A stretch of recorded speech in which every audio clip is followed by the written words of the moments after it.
నమస్తే అండి. దమ్మనపేట గ్రామ ప్రజలకు నా పేరు ఎర్ర సతీష్. నేను దమ్మనపేట సర్పంచ్ అభ్యర్థిగా బీసీ ఎస్సీ ఎస్టీ జేఏసీ ధర్మ సమాజ్ పార్టీ తరఫున పోటీ చేయడం జరుగుతుంది. ప్రధానంగా మన ఊర్లో రెండు పార్టీలు పోటీ చేస్తున్నాయి. ప్రస్తుతం అధికారంలో ఉన్న కాంగ్రెస్ పార్టీ. మన కాంగ్రెస్ పార్టీకి ఎందుకు ఓటేయాలండి? కామారెడ్డిలో వాళ్ళు 42% బీసీలకు రిజర్వేషన్ ఇచ్చినాకనే స్థానిక సంస్థల ఎన్నికలకు అంటే సర్పంచ్ ఎంపీటీసీ ఎన్నికలకు వస్తామని చెప్పారు. కానీ వారు గత ప్రభుత్వం ఇచ్చిన 22% కూడా ఇవ్వలేదు. 17%తో వాళ్ళు ఎలక్షన్లకు వచ్చారు. అందుకు వాళ్ళ కాంగ్రెస్ కోటేయాలా? కళ్యాణ లక్ష్మితో పాటు తులం బంగారం ఇస్తా అన్నారు. ఇప్పటి వరకు ఎవరికి ఇవ్వలేదు. ఇవ్వనందుకు వాళ్ళకి ఓటేద్దామా? 2 లక్షల రుణమాఫీ ఎట్ ఏ టైం ఒక్కసారే చేస్తా అన్నారు. అట్లా చేయనందుకు వాళ్ళకి ఓటేద్దామంటారా? మహాలక్ష్మి పేరుతో ప్రతి ఇంట్లో ఆడవాళ్లకు 2500 ప్రతి నెల ఇస్తామన్నారు. అవి ఇవ్వనందుకు ఓటేద్దామంట. 500కే గ్యాస్ కనెక్షన్ ఇస్తామన్నారు. అవి ఇవ్వనందుకు ఓటేద్దామంటారా? గత ప్రభుత్వంలో ఎవరైనా డెలివరీ అయితే వాళ్ళకు ఒక కిట్ అని ఇచ్చేది. ఆ కిట్ ఇవ్వనందుకు వాళ్ళకు ఓటేద్దామంటారా? ఆటో డ్రైవర్లకు ప్రతి నెల 12,000 ఇస్తా అన్నారు. అవి ఇవ్వనందుకు ఓటేద్దామంటారా? రైతు బంధు 6,000 నుంచి 7,500 ఇస్తామని చెప్పారు. ఇప్పటి వరకు ఇవ్వలేదు. అవి ఇవ్వనందుకు ఓటేద్దామంటారా? పెన్షన్ 2,000 నుంచి 4,000. ప్రతి సంవత్సరం బతుకమ్మకు వచ్చే చీరలు వాళ్ళు బతుకమ్మ పండుగ కాకుండా ఇప్పుడు ఎలక్షన్లో 4 రోజుల ముందు ఇచ్చిళ్ళు. అందుకని ఓటేద్దామంటారా? అలాగే ఇంకో ప్రధాన పార్టీ బీఆర్ఎస్. 10 సంవత్సరాలు పరిపాలించింది. ఏం చేశారండి? దళిత బంధు ఇచ్చింది. మన ఊరికి ఏమైనా పల్లె ప్రకృతి వనం అని పెట్టారు. పల్లె ప్రకృతి వనం ఎన్ని కోట్లు ఖర్చు పెట్టారో వాళ్ళు కనీసం ఈ కండువలకే ఎన్ని కోట్లు ఖర్చు పెట్టిలో వాళ్ళకి లెక్క లేకుండా పోయింది. జాబ్స్ ఇచ్చారా? జాబ్స్ లేదు. మన ఊర్లో డబుల్ బెడ్రూమ్ కూడా ఇవ్వలేదు. ఏ పథకాలు వచ్చినా వారి నాయకులకే తప్ప ఎవరికి ఇచ్చుకోలేదు. ఈ రెండు పార్టీలు కాకుండా నేను కూడా అభ్యర్థిగా ఇక్కడ పోటీ చేస్తున్నాను. నాకు ఎన్నికల కమిషన్ ద్వారా నాకు రింగ్ గుర్తు రావడం జరిగింది. మీరు నాకు ఎందుకు ఓటేయాలంటే నేను అందరిలో చదువుకున్న వాడిని. యూనివర్సిటీలో ఎంబీఏ పూర్తి చేశాను. నాకు ఎందుకు ఓటేయాలంటే మీరు కానీ నన్ను ఆశీర్వదించి గెలిపిస్తే ఇక్కడ బెల్ట్ షాపులు లేకుండా ఇస్తాను. పొద్దున్నాక పనికి పోయి వచ్చిన 800 కూలీతోటి బస్టాండ్ రాగానే సగం కూలి ఇక్కడనే తాగిపోతారు. వాళ్ళు తాగడం వల్ల వాళ్ళ డబ్బులు పోతున్నాయి, వాళ్ళ హెల్త్ కూడా ఖరాబ్ అవుతుంది.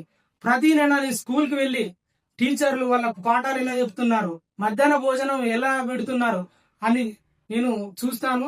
అలాగే అంగన్వాడీకి వెళ్ళి ప్రతి నెల వాళ్ళ గుడ్లు ఇస్తున్నారా, మిగతా ఏమైనా ఇస్తున్నారా అని చెక్ చేస్తాను. మన దగ్గర పిహెచ్సి అని ఒకటి ఉందండి. సగం మంది తెలియదు ఇక్కడ ఒక హాస్పిటల్ అని. అక్కడ ఏ మెడిసిన్ ఉండదు. ఒకవేళ నేనే కనుక వస్తే అక్కడ ప్రతిరోజు ఒక డాక్టర్ అందుబాటులో ఉంచుతాను. సాధారణమైన మందులు అన్ని దొరికేలా చూస్తాను. మన ఊర్లో ప్రతిరోజు నేను డంపు చేయిస్తాను, చెత్త అనేది లేకుండా.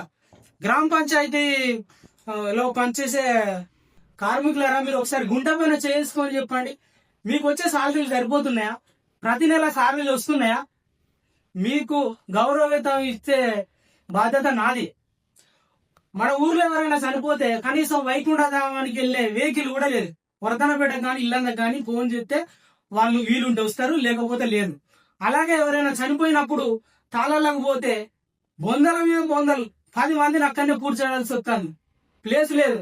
అలాగే చనిపోయిన తర్వాత కానీ లేకపోతే 10వ రోజు కానీ స్నానాలు చేయడానికి కానీ పోతే ఎవరు బోర్ల దగ్గరికి రానియరు. అక్కడ ఒక బోర్ వేయించే ప్రయత్నం చేస్తాను. అలాగే కరెంటు మిషన్ తో దానం చేసే మిషన్ కూడా పెట్టిస్తాను. ఇప్పుడు ప్రధాన పార్టీలు అని చెప్పుకునే వాళ్ళు మినిమం 10 లక్షల నుంచి 20 లక్షల వరకు ఖర్చు చేస్తారు. ఇదేమన్నా బిజినెస్ అండి?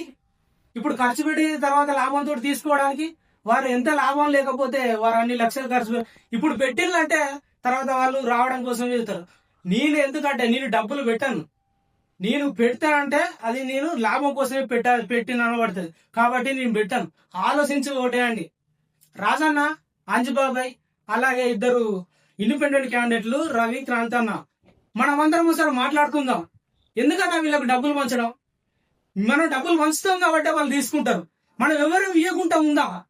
అప్పుడు ఎవరి మీద ప్రేమ ఉంటే వాళ్ళకు ఓటేసి గెలిపిస్తారు. అర్థం చేసుకోండి ఒకసారి. ప్రజలారా మీరు కూడా గమనించండి. ఎవరు చూసినా ఎదుగుతున్నా ఓ యువతరమ్మా ఓసారి ఆలోచించు అని వాట్సాప్ స్టేటస్లు పెడతానులే, రీల్స్ చేస్తానులే. ఒకసారి ఆలోచించండి. యువకులు కావాలని వాట్సాప్ స్టేటస్లు, రీల్స్ పెట్టడం, షార్ట్స్ చేయడం కాదు. యువకుని వచ్చాను, చదువుకున్నాను, అంతో ఇంతో చేయగలను, ఎవరితోటైనా మాట్లాడగలను. మనకి ఏదైనా సమస్య వస్తే అవసరమైతే కలెక్టర్ దగ్గర పోయినా ఆ సమస్య తీర్చగలను. దయచేసి నా రింగు గుర్తుకు అంటే ఉంగరం గుర్తుకు ఓటేసి ఆశీర్వదించగలరని కోరుకుంటూ జై హింద్, జై తెలంగాణ, జై దమ్మన్నపేట.